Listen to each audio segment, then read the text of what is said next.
This episode brought to you by Progressive Insurance. Do you ever find yourself playing the budgeting game?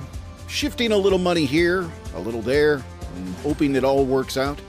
Well, with the Name Your Price tool from Progressive, you can get a better budgeter and potentially lower your insurance bill too. You tell Progressive what you want to pay for car insurance, and they'll help find you options within your budget. Try it today at Progressive.com. Progressive Casualty Insurance Company and Affiliates. Price and coverage match limited by state law. Not available in all states. The best of the Morning X. Thanks for listening. We hope there's no permanent damage. 99X. Make us say, wow. It's not that easy, though, Nan. Oh, I've got a good one. Let's hear it. Make us say, wow. Okay. I'm a registered nurse, and when I was a student nurse, I was working in an emergency room. Mm-hmm. And this was in the 70s when disco was real popular. Mm-hmm. This guy got brought in by ambulance, and he had those real tight disco pants on and platform shoes. He was drunk, and he had fallen off of his shoes and sprained his ankle real bad. So we were cutting up his pants leg so the doctor could check his ankle and check his knee and all. And we're cutting. And all of a sudden, we exposed this giant salami taped to his leg to make it look like he was very large. He had the salami taped in his disco pants. Yes. Well, to his leg so that it bulged in his pants. I don't know if that's a wow. Yeah, that wouldn't be it. That's an interesting story. Yeah, we are looking for stories that will make us drop our jaw. One time was the guy who was walking out of a job interview, and a guy jumped off a building in New York, and his brain splattered all over his back. That's a wow. That's a wow. That's a wow. Ooh. Yeah. Okay. Salami taped to the leg, not a wow. Thank you, though, Nan. Dan. Let's keep going. This is Dan. Make Dan. us say, wow, Dan. Yeah. Okay, I'm a Redskins fan. I was at a football game about 4 years ago, and the Redskins were getting beat by the Cowboys 31-0. We're sitting on the front row with about 3 attorneys. I'm not, though. And something had to be done. So as a big play happened and everyone turned and looked at the field, I jumped the fence and ran out on the sideline. And so I didn't want to be seen. I got up right close to the players, and I'm standing next to a coach, a line coach. I don't know who he was. And he's yelling about a flag, and he's asking, did you see the flag? Did you see the flag? And he turns to me, and he goes, I see the flag. I see the flag. You're damn right I see the flag. And so he's starting to call plays. He's putting his palm up to the air. He's pushing upward, and he's pushing upward. So I'm doing the same thing. And the attorney guys are looking at me, and they're yelling at me. They're saying, Dan, get back in the seats. You're going to get thrown in jail. And so I turned to him. I told him I'm coming to third down. So I'm using my fingers 3, and I'm pushing my hand up in the air. And make a long story short, the Redskins scored on that drive. And I think it was because we had the Cowboys confused as to what plays we were calling. Well, Wait, they thought you were a coach? Yeah, they did, and the guys were yelling at me, and I was yelling back. And with that, some guy comes up next to the coach and says, Coach, that guy shouldn't even be on the damn field. And so I start backing up a little bit to get away from him. And with that, the play comes right in front of us, and the guy gets tackled. And the guy who narked on me was standing in front of me, and I wouldn't let him back up, and he fell on the ground right on top of Mitchell.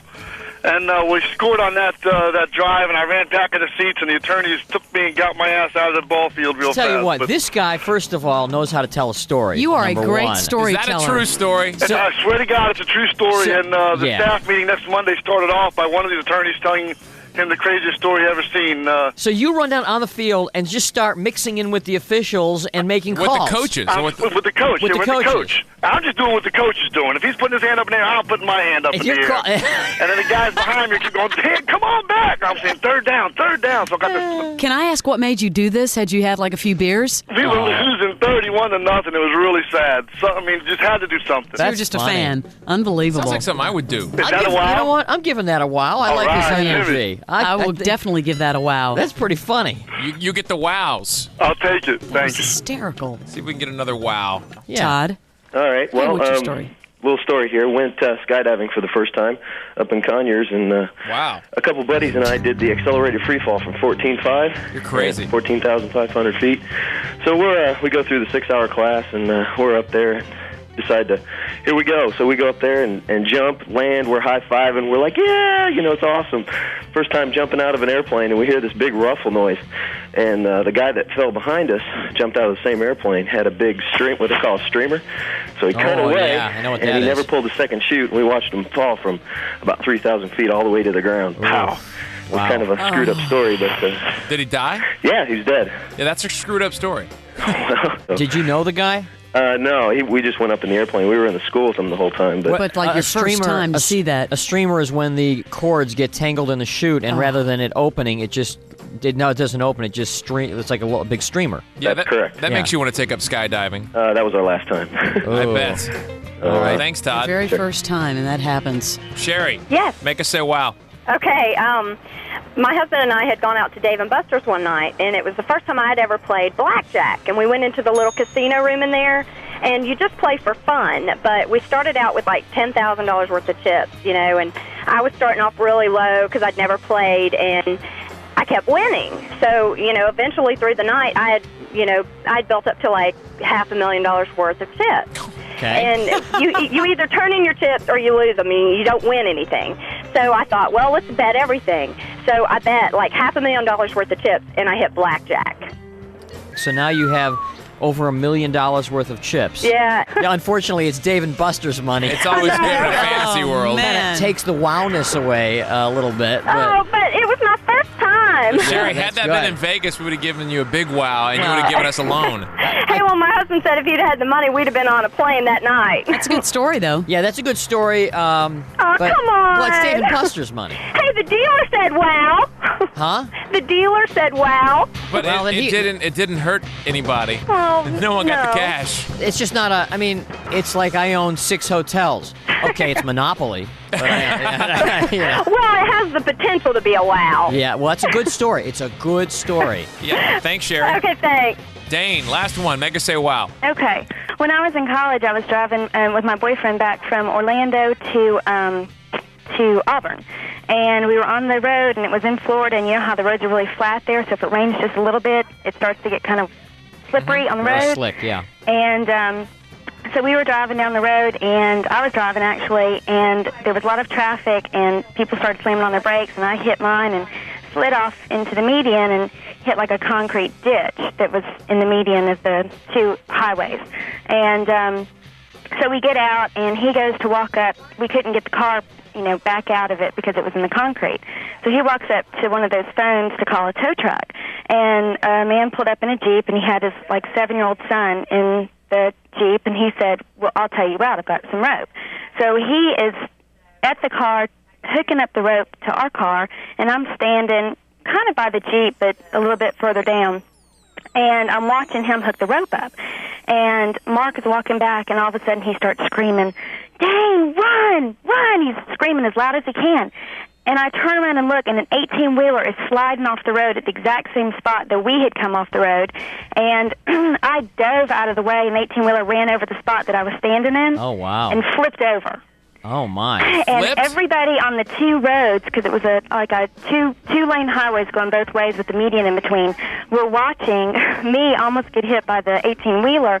They start sliding off the road, hitting each other, and coming into the median. And there was probably about 25 or 30 car wrecks on both sides of the highway. Hitting trees, cars were hitting trees. They were coming in at the median at us, and I was just standing there in the middle as cars were just flying right by, and I couldn't move because any spot that I was at, I could have gotten hit because the cars were just coming. And I just stood there and waited until, and you could hear them hitting trees, and you could hear them hitting other cars, and it was just like a two-lane or a pileup going both ways. Good story. And That's scary, too. I started it. Yeah, not a wow, but a good story. I don't That's know. not a wow. It's got to have a wow factor. I think it's a great wow. story. It's a great story, but I'm not feeling a wow. I don't know why. Someone said wow when the 18-wheeler almost hit me. No, yeah, but that was just kind of a figure of speech wow. Oh, okay. All Yeah, right. I mean, it's a great story. I just, you got to feel the wow. You know what I'm Just saying? feel the wow. You got to be the wow. It's a great explanation, Yeah, had though. I'm you- sitting there imagining all this happening. Had you been hit by the 18-wheeler, Would have been better. would have been a wow.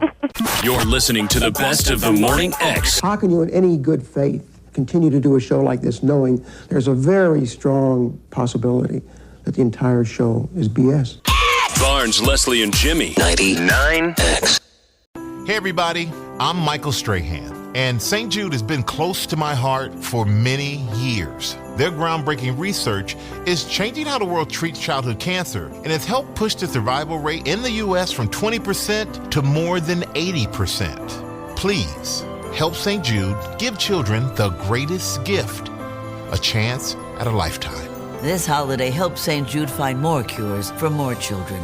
Donate now at musicgives.org.